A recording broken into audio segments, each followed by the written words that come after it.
제42장.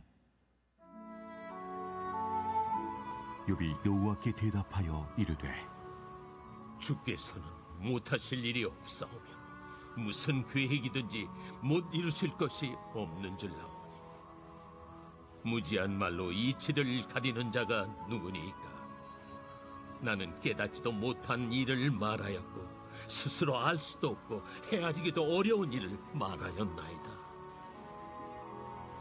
내가 말하겠사오니 주는 들으시고 내가 주께 묻겠사오니 주여 내게 알게 하옵소서. 내가 주께 대하여 귀로 듣기만 하였사오나 이제는 눈으로 주를 배움나이다. 그러므로 내가 스스로 거둬들이고 티끌과 재 가운데에서 회개하나이다. 여호와께서 욥에게 이 말씀하신 후에 여호와께서 대만 사람 엘리바스에게 이르시되 내가 너와 네 두 친구에게 노하나니 이는 너희가 나를 가리켜 말하는 것이 내 종 욥의 말 같이 옳지 못함이니라. 그런즉 너희는 수소 7과 순양 7을 가지고 내 종 욥에게 가서 너희를 위하여 번제를 드리라. 내 종 욥이 너희를 위하여 기도할 것인즉 내가 그를 기쁘게 받으리니 너희가 우매한 만큼 너희에게 갚지 아니하리라. 이는 너희가 나를 가리켜 말한 것이 내 종 욥의 말같이 옳지 못함이라. 이에 대만 사람 엘리바스와 수아 사람 빌닷과 나아마 사람 소발이 가서 여호와께서 자기들에게 명령하신 대로 행하니라. 여호와께서 욥을 기쁘게 받으셨더라. 욥이 그의 친구들을 위하여 기도할 때 여호와께서 욥의 곤경을 돌이키시고 여호와께서 욥에게 이전 모든 소유보다 갑절이나 주신지라. 이에 그의 모든 형제와 자매와 이전에 알던 이들이 다 와서 그의 집에서 그와 함께 음식을 먹고 여호와께서 그에게 내리신 모든 재앙에 관하여 그를 위하여 슬퍼하며 위로하고 각각 게시타 하나씩과 금고리 하나씩을 주었더라. 여호와께서 욥의 말년에 욥에게 처음보다 더 복을 주시니 그가 양 14,000과 낙타 6,000과 소 1,000여리와 암낙이 1,000을 두었고 또 아들 7과 딸 3을 두었으며 그가 첫째 딸은 여미마라 이름하였고 둘째 딸은 그시아라 이름하였고 셋째 딸은 게렌합북이라 이름하였으니 모든 땅에서 욥의 딸들처럼 아리따운 여자가 없었더라. 그들의 아버지가 그들에게 그들의 오라비들처럼 기업을 주었더라. 그 후에 욥이 140년을 살며 아들과 손자 4대를 보았고 욥이 늙어 나이가 차서 죽었더라. 아멘. 네, 오늘 저희가 함께 볼 말씀은 욥기 이제 42장 마지막 장이죠. 1절부터 6절 말씀인데 귀로 듣던 주를 뵙습니다라는 제목으로 우리가 함께 은혜 나누기를 소원합니다. 우리 이번 한 주 동안 욥기를 읽었습니다. 그렇죠? 어떠셨어요? 어떻게 좀 어려우셨나요? 저는 개인적으로 욥기 처음 읽는 건 아닌데 매번 초반부터 쉽지가 않아요. 왜냐하면 그 욥의 그 시작이 욥기의 시작이 하나님을 그 잘 신앙하는 그 신앙하는 사람이 당하는 고난으로 시작하기 때문에 이게 내용이 어렵다기보다 마음이 어려워서 욥기가 처음부터 읽기가 좀 쉽지는 않습니다. 욥에 대한 정보가 1장 1절에 잘 나와 있죠. 1절을 보면 욥에 대하여 이렇게 이야기를 하고 있습니다. 그는 흠이 없고 정직하였으며 하나님을 경외하며 악을 멀리하는 사람이었다라고 말씀이 되어 있어요. 이런 평가를 받는 여러분 욥의 일화가 하나 이어서 이제 소개가 되죠. 바로 자녀들이 잔치를 열고 난 후에는 꼭 늘 자녀들이 그 잔치 속에서 혹시라도 하나님을 저주하는 말을 했을까봐 잔치가 다 끝나면 그 아들 딸들을 다 모아놓고 하나님 앞에서 예배를 드렸던 그죠? 욥이었습니다. 그만큼 욥이 하나님을 경외하였고 하나님을 두려워하면서 하나님 앞에서 선하게 살려고 노력했던 그 정말 신앙의 사람, 하나님 신앙의 사람이었던 것을 이 일화 하나가 잘 보여주고 있다고 생각이 들어요. 그리고 하나님께서도 욥에 대해서 8절에 이렇게 사실 인정을 하시죠. 8절 말씀입니다. 이 세상에는 그 사람만큼 흠이 없고 정직한 사람, 그렇게 하나님을 경외하며 악을 멀리하는 사람은 없다라고 하나님께서 사단에게 이야기를 해요. 그만큼 욥은 하나님께 인정받은 사람이었어요. 세상 두루두루 다 살펴봐도 이만한 사람 없다고 하나님께서 그렇게 자랑할 만한 사람이 바로 욥이었습니다. 그렇죠? 여러분, 그렇다면 우리가 아는 상식이 뭐예요?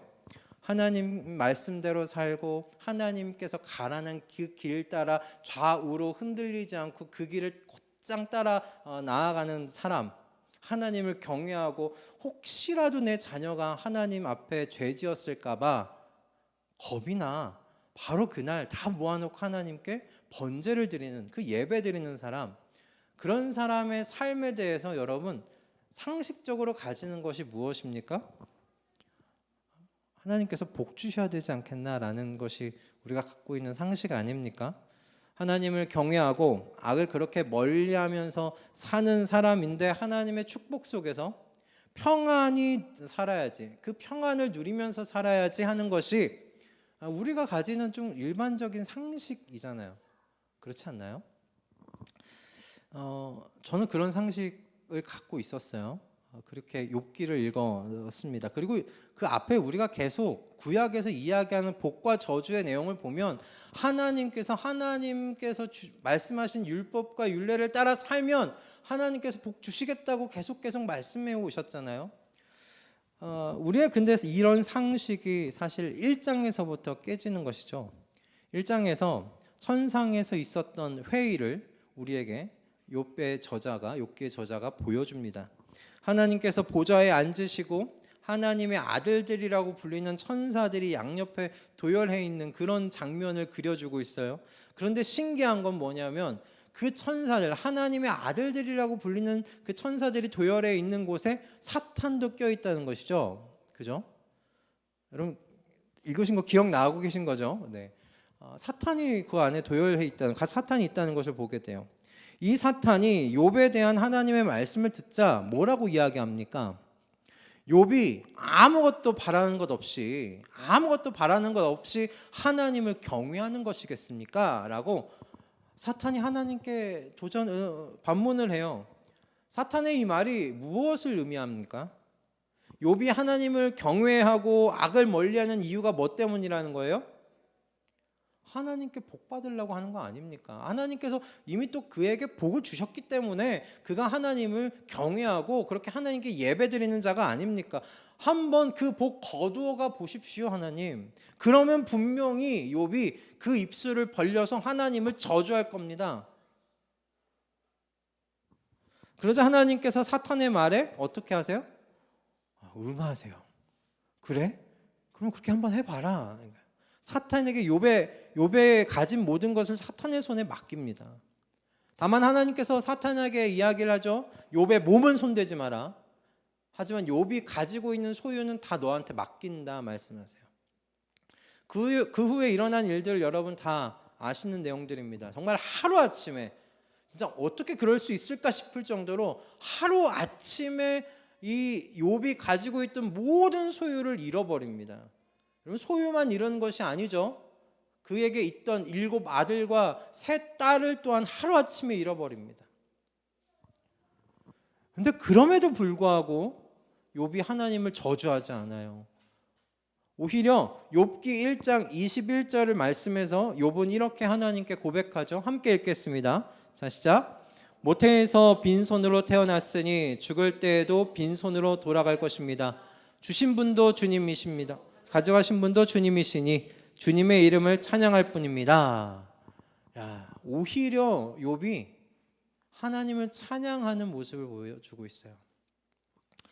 이렇게 고난 중에도 하나님을 찬양하는 여러분 욥이었다면 우리가 좀 다시 또 상상해 볼 수 있는 게 뭐예요? 야, 이 고난의 턴을 하나 넘어갔잖아. 이 시험 어떤 테스트를 넘겼잖아요. 그러면 좀 회복의 시간을 좀 기대할 수 있지 않겠습니까? 그렇죠? 큰 거잖아요. 하루아침에 다 잃었는데 자녀를 또한 잃었잖아요. 아들, 딸들 다 잃었어요. 10명이나 되는 자녀들을. 그러면 충분하지 않겠어요? 그런데 이런 욥을 다시 사탄이 공격해요. 그가 하나님을 찬양하는 건, 이렇게 찬양하는 건 아직 그가 자신의 몸이 건강하기 때문입니다. 그의 뼈와 살을 한번 공격해 보십시오. 그의 마음, 그 내면을 한번 허물어뜨려 보십시오. 그럼 필시 그가 입술을 벌려 하나님을 저주할 겁니다. 하나님께서 이번에도 사탄에게 그렇게 해보라고 하세요. 다만 생명 건드리지 말아라, 죽이지는 말아라, 그렇게 말씀을 덧붙이실 뿐이었어요. 그럼 이처럼 욥이 당하는 여러분 이 고난은요, 그가 악을 행했기 때문에 당하는 고난이 아니에요. 그래서 이 욥이 너무 어려운 거예요. 욥기가 읽어나가기가 너무 어려운 거예요. 정직했고 하나님을 경외함으로 신앙했던 그 사람이, 하나님께서 인정했던 그 사람이 바로 그 신앙 때문에 고난을 당하고 있어요. 그래서 이 당하는 이 고난이, 이 고난을 보는 것이 마음이 불편해요. 읽어 나갈 때 마음이 불편해요. 그런데 또 이뿐만이 아니에요. 저뿐만은 아니라 또 많은 사람들의 마음을 불편하게 만드는 또 요소가 하나가 있어요. 그게 뭐냐면 하나님께서 어떻게 악도 사용하시는가라는 문제예요. 어떻게 사탄이 하나님의 회의에 함께 자리를 차지하고 있느냐, 어떻게 하나님께서 악을 허용하셔서 의인을 이렇게 고통 가운데 살게 하실 수 있느냐라는 이 질문이 욥기를 읽는 초반부터 우리에게 던져져요. 주중에 아내의 그 출근을 도와주면서 아내가 그 과거의 욥기를 읽었을 때 가졌던 질문에 대해서 이렇게 듣게 되었었어요. 하나님께서 욥의 재산을 하루아침에 가져가신 것은 이해가 된다. 그런데 그의 자녀들을 그렇게 하루아침에 빼앗아 가신 것에 대해서는 처음 욥기를 읽을 때 이해가 안 갔다. 그 이야기를 읽을 때 마치 사람의 생명이 뭔가 장난감처럼 느껴지는 것 같았기 때문에 좀 힘들었다는 거예요. 이름도 등장하지 않는 욥의 자녀 10명의 생명이 천상에서 지금 이루어진 회의 한 번에 하루아침에 사라져버린 거잖아요. 저는 그 이야기를 듣고 그렇게 생각할 수도 있겠다, 그런 질문 가질 수도 있겠다 싶었어요. 하나님께서 하나님의 형상으로 창조한 사람의 생명을 이렇게도 쉽게 가져가실 수 있는 건가? 그것도 사탄을 통해서. 마치 그런 생각이 들었어요. 드라마 여러분 이런 드라마를 보신 적 있는지 모르겠는데, 제가 예전에 봤던 드라마에서 이제 대기업 오너들이 먹는 아침 식사 자리 식탁에서 아들한테 이번에 그룹 이거 너가 한번 해봐. 야, 이번엔 이거는 그냥 정리를 하자. 뭐 이런 식으로 그 식탁 자리에서 뭐가 정해지잖아요. 그런데 그 식탁 자리에서 정해진 그 하나 한 건이 한 건에 정말 수많은 사람들의 삶의 자리가 지금 걸려 있지 않습니까? 그 일자리가 걸려 있는데 아무렇지도 않게 그 회의 자리에서 말로 한번 툭툭툭 던진 것으로 끝나버리는, 뭐 그런 장면이 꼭 이 천상에서 이루어진 이 회의 속에서 욥의 자녀 10명이 이렇게 죽게 되는 그런 일들이 결정되는 것과 참 비슷하다는 생각을 하게 되었어요. 여러분, 이런 질문을 품고 욥의 이야기를 읽고 욥기와 관련된 책을 좀 살펴보면서 깨닫게 된 건 이겁니다. 저나 이 욥의 세 친구나 같을 수 있다는 점이었어요. 우리 모두가 욥의 세 친구와 같을 수 있다는 점을 생각해 보게 되었어요. 여러분, 여기서 제가 욥의 세 친구와 우리가 같을 수 있다고 말씀드린 건 우리가 욥의 이 세 친구와 같이 욥의 고난에 공감해주지 못할 수 있다는 의미가 아니에요. 그보다는 좀 더 근본적인 겁니다. 우리 또한 욥의 세 친구와 같이 하나님에 대하여 나름대로 신학적인 체계를 가지고 하나님에 대한 나름대로의 이해의 틀을 가지고 하나님을 이해하려고 할 수 있다는 말씀이에요. 여러분, 욥의 세 친구 엘리바스와 빌닷과 소발이 가진 하나님에 대한 그 이해의 틀이 무엇이었습니까? 악을 행한 자는 어떻게 되어야 해요? 벌 받아야 돼요. 악을 행하면 벌을 받아야 돼요. 악을 행한 자는 심판을 받아야 돼요. 그렇다면 하나님을 경외한 사람, 하나님 앞에서 선하게 산 사람은 어떻게 되어야 해요? 복을 받아야 돼요. 복을 받아야 돼요. 그게 이 세 친구가 이해한 하나님의 통치의 방식이에요. 하나님의 정의와 하나님의 공의의 틀이에요. 하나님은 정의와 공의로 세상을 다스리기 때문에 모든 피조물은 그 행위대로 심판을 받는다. 그러니 이 세 친구가 주구장창 이야기하는 게 뭐예요? 욥, 너가 이렇게 고난받는 건, 고통 속에 있는 건 너가 죄를 지어서 그런 거야 라는 거예요.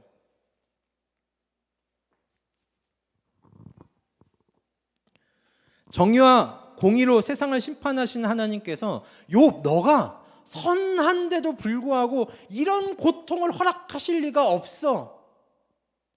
그러니까 욥, 너는 죄 때문에 지금 이 고통을 당하는 거야. 너 우리한테 숨기는 죄가 있지. 그 죄를 하나님 앞에 낱낱이 고하고 회개해. 그러면 하나님이 다시 회복해 주실 거야. 이 세 친구가 가지고 있는 하나님에 대한 이해의 틀이었어요. 이와 마찬가지의 이해의 틀을 각자 나름대로 우리가 가질 수 있다는 거예요. 하나님에 대하여.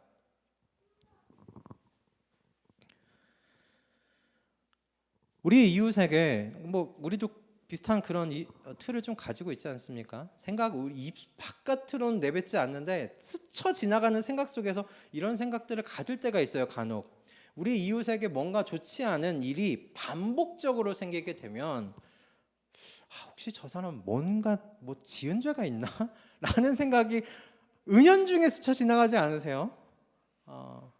저는 가끔 그런 생각이 그냥 은연중에 스쳐 지나갈 때가 있어요.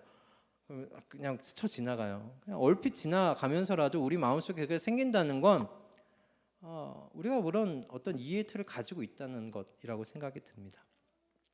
이렇게 우리가 하나님에 대한 이해의 틀을 가지고 있다는 건 하나님께서 사탄과 함께 악을 허용하실 수 있느냐는 이 질문에 대해서 어려움을 가진다는 그것을 통해서도 드러나요. 많은 분들이 가지는 하나님에 대한 이해의 틀 중 가지고 있는 게 뭐예요? 하나님은 절대적으로 선하시기 때문에 악과 함께 하실 수 없다는 거죠. 이러한 이해의 틀을 가진 분들에게 여러분, 사탄은요 하나님을 대적하는 힘이고 하나님을 대적하는 권세예요. 그러니까 하나님을 대적하는 사탄이 하나님의 천상의 회의에 참석할 수 있느냐, 이런 질문을 가질 수가 있는 것이죠.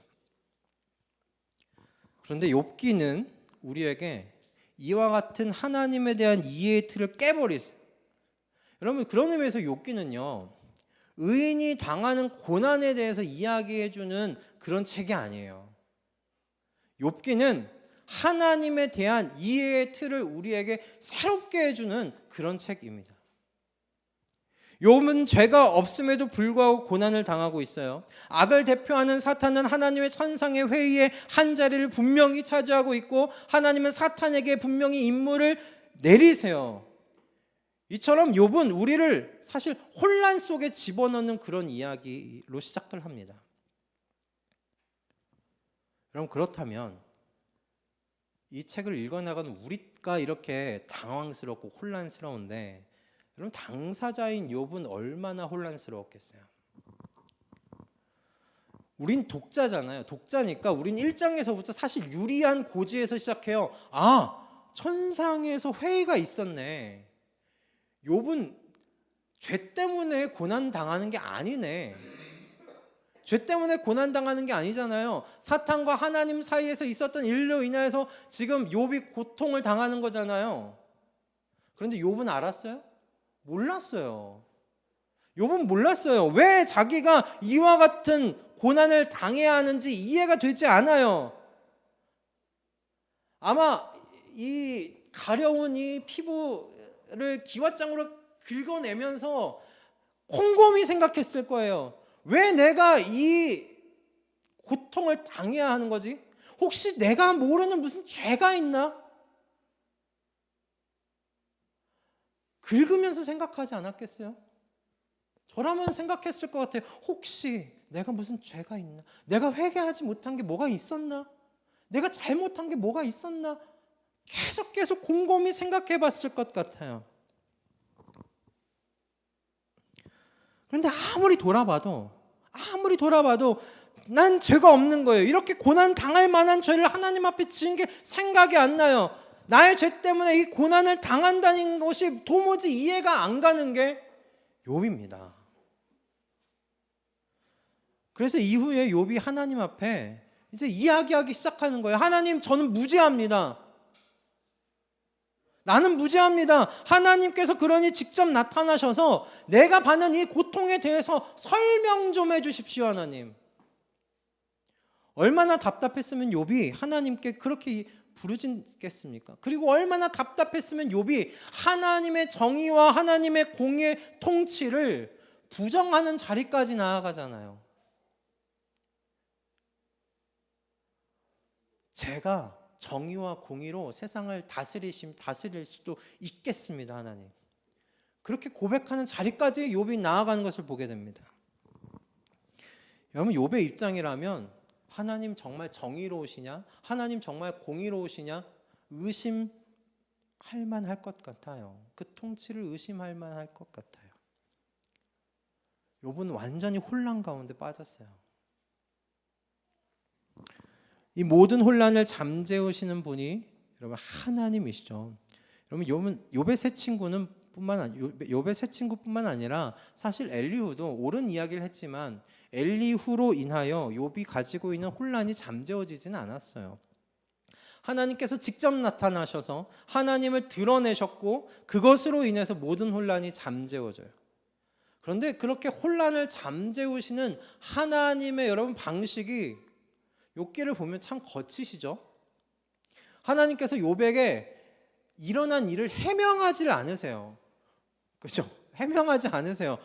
우리가 마땅히 생각할 수 있는 건 뭐예요? 욥에게 나타나셔서 천상에서 이런 일이 있었어. 사탄과 내 사이에 이러한 대화가 오고 갔단다. 그래서 너에게 이러한 일들이 일어난 거야. 뭐 이렇게 좀 자세하게 친절하게 좀 그렇게 설명해 주시면 얼마나 좋아요. 그런데 하나님께서 그렇게 설명하지 않으세요. 천상의 회의에 대해서는 이런 방구 언급조차 하지 않으세요. 오히려 욥이 하나님에 대해 가진 너의 지식의 미천함, 욥이 하나님에 대하여 아는 그 지식의 미천함을 하나님께서 드러내실 분이에요. 좀 긴 말씀이지만 우리 38장 1절부터 6절의 말씀, 하나님께서 등장하시자마자 하신 말씀에 대해서 우리 함께 같이 좀 읽어보도록 하겠습니다. 욥기 38장 1절부터 6절의 말씀입니다. 자, 읽겠습니다. 자, 시작. 그때 주님께서 욥에게 폭풍이 몰아치는 가운데서 대답하셨다. 내가 누구에게 무지하고 헛된 말로 내 지혜를 의심하느냐? 이제 허리를 동이고 대장부답게 일어서서 묻는 말에 대답해 보아라. 내가 땅의 기초를 놓을 때 내가 거기에 있기라도 하였느냐? 내가 그처럼 많이 알면 내 물음에 대답해 보아라. 누가 이 땅을 설계하였는지 너는 아느냐? 누가 그 위에 측량줄을 띄었는지 너는 아느냐? 무엇이 땅을 버티고 기둥을 잡고 있느냐? 누가 땅의 주춧돌을 놓았느냐? 아멘. 욥에게 지금 이어진 하나님의 질문이에요. 너가 그렇게 많이 안다고 얘기하냐? 너가 나에 대해서 그렇게 많이 안다고, 하나님이 창조하신 세상에 대해서 너가 지식이 많다고 이야기하느냐? 그렇다면 내가 이야기하는 질문에 너가 한번 대답해봐라. 욥은 이어지는 하나님의 모든 질문에요, 말문이 막힐 수밖에 없어요. 이 질문에 어떻게 대답을 해요? 이 질문에 대답할 수 있는 존재가 어디 있겠어요? 욥은 하나님께서 쏟으시는 질문에 아무것도 대답할 수 없었어요. 그리고 이어지는 욥의 고백이 바로 오늘 저희가 함께 읽었던 42장 1절부터 6절 욥의 회개입니다. 욥의 회개예요. 욥이 하나님 앞에 회개해요. 그런데 여러분 욥의 회개를 읽으면서 여러분 어떠셨어요? 이상하지 않으셨어요? 뭐 당연하다고 혹시 그렇게 느끼셨어요? 욥 당연히 회개해야지. 어디 하나님 앞에 어디 그냥 지식이 있다고 그렇게 하나님 오해하고 어떻게 그렇게 얘기할 수 있어? 여러분 혹시 그렇게 읽으시면 42장 읽어 나가셨습니까? 여러분 욥이 그렇게 회개하는 거 당연한 겁니까? 저는 좀 이상했어요. 여러분 고통 속에 있었던 욥이잖아요. 고통 속에 있었던 욥이 그렇게 큰 고난을 당했던 욥이 오히려 하나님께 회개를 한다는 이 이야기가 저는 이질적으로 다가왔어요.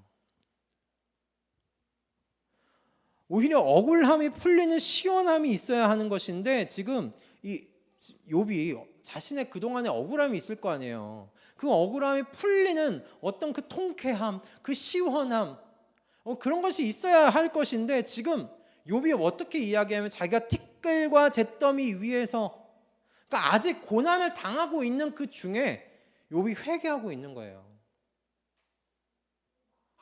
욥이 지금 당하는 이 고난이 지금 어떻게 시작된 건데 욥이 지금 회개를 해요. 아마 이 순간에도 피부는 아래쪽으로부터 간지러웠을 거예요. 피부 간지러운 게 사라지지 않았을 거예요. 이 회개하는 이 당시도 제가 이 간지러움이 어떤 건지 몰라도 저 요즘 제 아내를 보면서 이게 얼마나 이게 정말 극한 고통이었을지가 지금 상상이 돼요. 아마 이 피부 겉에층이 간지러웠던 게 아니라 아내에게는 이 밑에 진피층이 간지러웠을 거다. 그러면 이 손가락으로 긁는 걸로는 안 된다. 푹푹 찍어야 된다는 거예요. 그 안에 쪽에 간지러우니. 기왓장으로 아마 푹푹 안을 찔러 넣었을 거라는 거죠. 회개하는 지금 이 당시 때도 분명히 그 아래쪽에 간지러워서 기왓장으로 긁으면서 회개하고 있었을지도 몰라요. 그러니까 이상한 거예요. 여러분 그런데요, 이것이 바로 신자 안에서 역사하시는 신자 안에서 역사하는 그 고난의 역할입니다. 이게 우리 신자 성도의 안에서 주어지는 고난이 우리 가운데 하는 역할이에요. 신자는 그래서 고난 속에서 회개의 자리를 가지게 돼요. 무엇을 회개하는 것입니까? 그동안 자신이 가지고 있었던 주님에 대한 나의 그 얄팍했던 지식에 대해서 회개하고 있는 거예요. 내 지식이 정말 얄팍했구나. 나 정말 하나님에 대해서 아무것도 알지 못하면서 하나님에 대해서 떠벌렸구나. 하나님에게 손가락질했구나 라는 거예요. 그 지식으로 하나님이 하시는 일을 이해하려고 했고 또 이해했다고 자신했던 그 모든 교만에 대해서 회개하는 것이죠. 여러분 욥의 회개가 바로 그것입니다. 여러분 욥은 고난을 당하기 전에 하나님에 대하여 안다고 생각했어요. 그래서 그의 예배는 어떻게든 죄를 짓지 아니하려는 예배였어요. 하나님을 경외하는 예배였지만 그 예배의 틀은 각자 행동에 따라 심판하시는 하나님에 대한 이해에서 비롯된 것이죠. 욥도 욥의 친구와 똑같은 하나님의 이해의 틀을 가지고 있었던 거예요. 욥이라고 다른 이해의 틀을 가지고 있던 게 아니에요. 똑같은 이해의 틀을 가지고 있었는데 자신이 고난을 당하니까 이 이해의 틀로 도저히 이해가 안 되는 거예요. 나는 죄 안 지었는데 내가 왜 이런 고통을 당해야 되는 건가? 이런 질문 앞에 부닥친 것이죠. 이 자신이 갖고 있던 이 이해의 틀로 하나님이 담아지지 않자 욥이 하고 있는 게 뭡니까? 하나님을 향해 소리를 치는 거잖아요. 직접 내려와서 해명을 해주십시오. 하나님, 어찌 이것이 하나님의 정의롭고 공의로운 통치이십니까? 하나님, 저는 의롭습니다. 하나님 앞에 저는 떳떳합니다. 의롭습니다. 그런데 하나님이 정말로 의로우신 분이 맞습니까? 욥이 하나님을 향해 그렇게 삿대질하면서 지금 이야기하고 있는 거예요. 뒤로 갈수록. 여러분 욥기를 읽으면서 어떻게 욥 왜 이러냐라고 여러분 그러시면서 읽으셨습니까? 어떻게 그래도 하나님에 대해서 이렇게 이야기할 수 있어? 혹시 그렇게 읽으셨습니까? 여러분 욥의 모습이 바로 저와 여러분의 모습입니다. 우리가 다 각자 하나님에 대해서 각자가 알고 있는 그 이해의 틀이 있어요. 그런데 여러분의 삶 가운데 고난이 한번 임해 보십시오. 욥만큼은 아니더라도 내가 가지고 있는 하나님에 대한 그 틀을 넘어서는 그 고난을 여러분 한번 당해 보십시오. 그러면 욥과 같이 하나님에 대하여 우리도 그렇게 내가 가지고 있는 지식을 가지고 하나님에 대해 판단할 겁니다. 하나님 어떻게 그러실 수 있습니까? 하나님이 정말 정의로우십니까? 하나님이 정말 공의로우십니까? 하나님이 정말 의로우신 분이 맞습니까? 하나님 정말 선하다고 하셨는데 하나님 선하신 하나님 맞습니까? 우리도 똑같이 욥처럼 그렇게 소리를 지를 겁니다.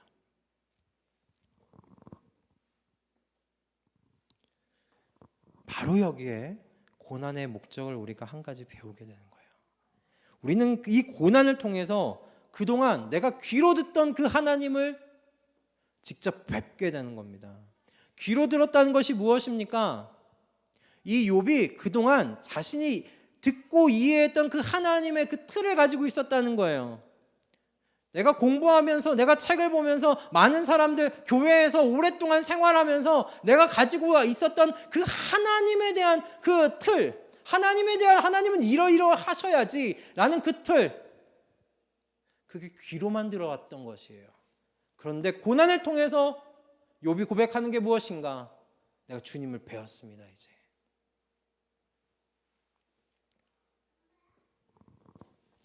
내가 그동안 알고 있던 하나님에 대한 그 모든 이해의 틀이 깨졌습니다. 주님을 새롭게 알게 됐습니다.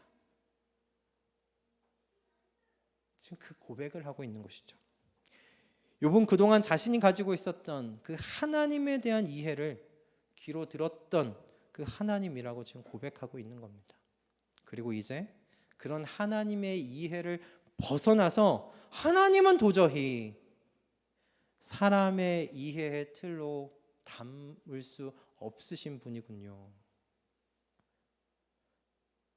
지금 그 고백과 하나님의 경의와 신비로 가득한 그 하나님을 욥이 어디서 만났냐면 고난 중에 만난 겁니다. 고난 중에 만난 겁니다. 고난 속에서 하나님에 대한 새로운 이해를 가지게 된 욥이에요. 하나님을 아는 지식은 여러분 책을 통해서 얻을 수 있어요. 오늘같이 이렇게 말씀을 들으면서 여러분 1년 52주잖아요. 52주 동안 매일같이 하나님 말씀 들으면요. 그걸 1년, 2년, 10년 해보세요. 어느 정도 틀이 생겨요. 아, 하나님 이런 분이지 라는 틀이 생겨요. 여러분 그렇게 말씀 속에서도 알게 되고요. 기도를 통해서도 우리 하나님을 아는 지식이 깨달아지기도 합니다. 하지만 여러분 고난을 통해서 우리는 하나님의 영광을 눈으로 뵙게 됩니다. 찬송가에 이런 경험을 가진 사람들의 찬송이 참 가득한데 그 중에 그 베냐민 슈몰크라는 목사님이 계세요. 이 베냐민 슈몰크라는 목사님은 18세기에 사셨던 목사님이십니다. 당시 독일이 이제 30년 전쟁의 끝을 맺게 되었을 때쯤인데 이 긴 전쟁이 끝났잖아요. 이 긴 전쟁이 끝나면 어떤 사람들이 있어요? 가족을 잃고 엄마 아빠를 잃고 그렇게 상처받는 사람들이 많을 때잖아요. 우리 6.25 전쟁이 끝나고 난 다음에 다 상처받고 힘든 사람들만 지금 부지기수이지 않았습니까? 그런 것과 마찬가지예요. 한 1600만 명이 살았던 인구가 600만으로 줄어들 정도면 여러분 대부분의 사람들이 가족을 잃고 친구를 잃을 정도였다. 여러분 생각하시면 돼요. 그리고 이때쯤이 또 살아남은 사람들이 흑사병으로 또 고생했던 때라고 합니다. 또 이름 모를 질병으로 이렇게 저렇게 죽어가던 시기예요. 그래서 이 루터교 목사님이셨는데 베냐민 슈몰크와 그의 부인은 눈을 뜨면 성도들을 찾아 신방을 다니는 게 주 사역이셨다고 해요. 사랑하는 가족과 친구를 잃은 그 상실감으로 가득한 그런 성도들을 이렇게 다 신방하면서 그 몸과 마음을 챙겨주는 그런 사역을 하셨던 거죠. 얼마나 힘들었겠어요. 이 슈몰크 목사님과 그 아내 부인께서 어느 날은 좀 먼 곳으로 신방을 가셨대요. 이때는 차가 있던 때가 아니잖아요. 그래서 굉장히 좀 시간이 오래 걸렸던 것 같아요. 아침 일찍 나갔다가 저녁에 좀 들어오게 되셨는데, 그곳에서 사람들을 신방하고 방문하면서 사람들을 위로하고, 또 교인들이 이 목사님 부부를 통해서 큰 위로를 받았다고 합니다. 그렇게 사람들을 참 위로하고 이 마음 가운데 그렇게 사역하고 돌아오면 이 뿌듯함이 있거든요. 하나님께서 나를 사용해 주셨구나, 나를 통해서 또 내 성도들이 위로를 받았구나라는 이 마음에 가득한 은혜를 안고 집으로 향하고 있는데, 저 멀리 집이 보이는데 연기가 나는 것 같더라는 거예요. 느낌이 심상치 않아서 집을 향해 부부가 뛰어갔더니, 집에 도착했을 때 부부 앞에 보인 건 홀랑 타버린 사택뿐이었어요. 근데 그때 부부의 마음 가운데 스쳐 지나간 게 뭐냐면, 두 아들의 얼굴이 스쳐 지나간 거예요. 두 아들을 놓고 신방을 갔던 것인데 불탄 거예요. 제발 살아 있어야 하는데, 제발 살아 있어야 하는데, 아이들이 밖에서 놀고 있었다면 사고를 당하지 않았을 텐데라는 그 마음으로 지금 목이 터져라 아들들을 불렀대요. 근데 대답이 없더라는 거예요. 정신 나간 사람처럼 화마가 휩쓸고 지나간 그 집을 이리저리 다 살피던 슈멀크 목사가 어린 아이 두 형제가 새카맣게 타 죽어 있는 것을 발견했다는 겁니다.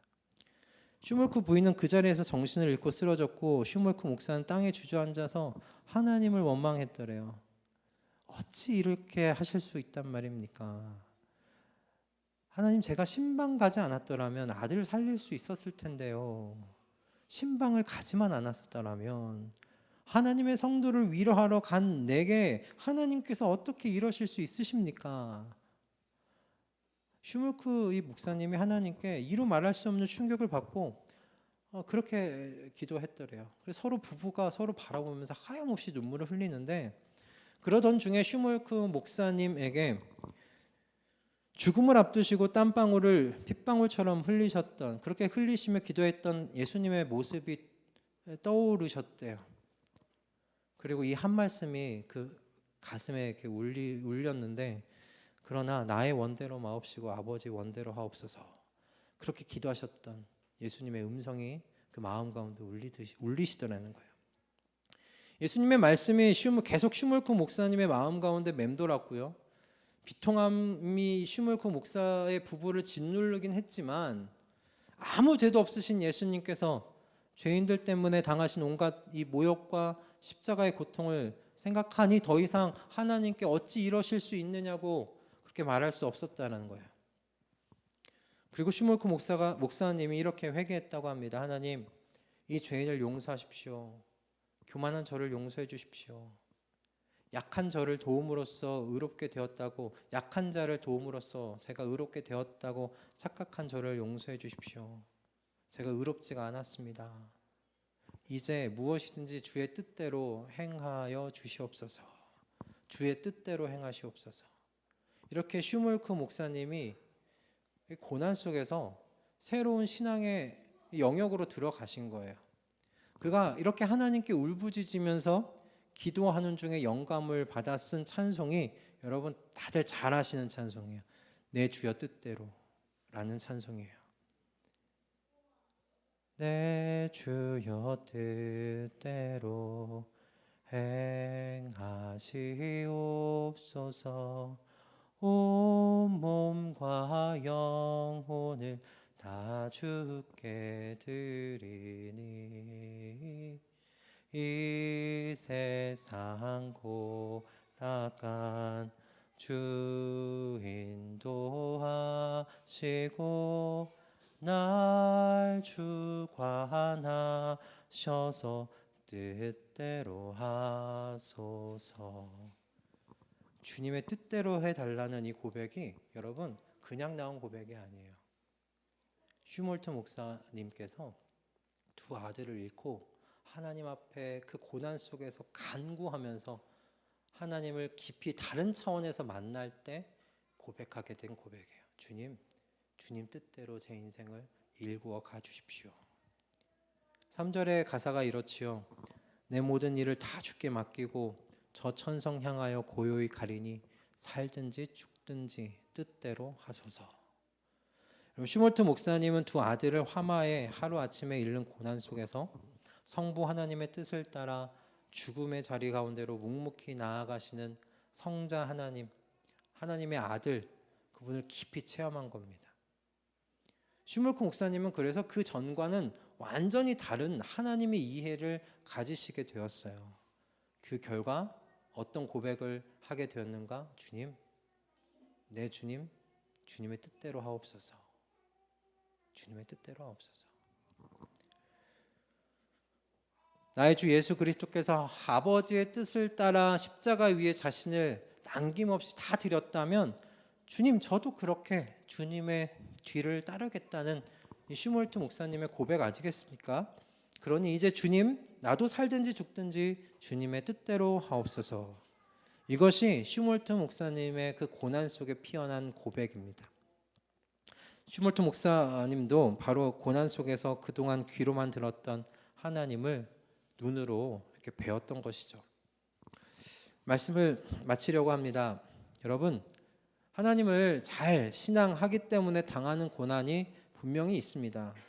하나님을 잘 믿고 뜨겁게 사랑하기 때문에 사탄의 공격을 당하기도 합니다. 욥처럼 말이죠.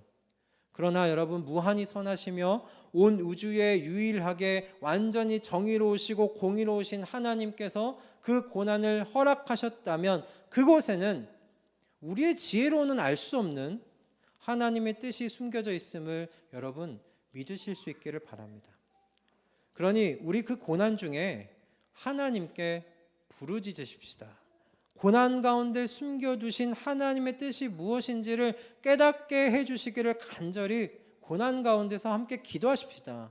욥에게 하나님의 무한하신 지식과 크심과 그리고 완전한 공의와 정의의 하나님을 보여주셨던 것과 같이 슈몰크 목사님에게 성부 하나님의 뜻을 따라 묵묵히 나아가시는 성자 하나님, 그 십자가의 죽음 가운데 나아가시는 그 하나님의 아들을 보여주셨던 것과 같이 우리에게도 하나님을 보여달라고 우리 같이 기도하십시다.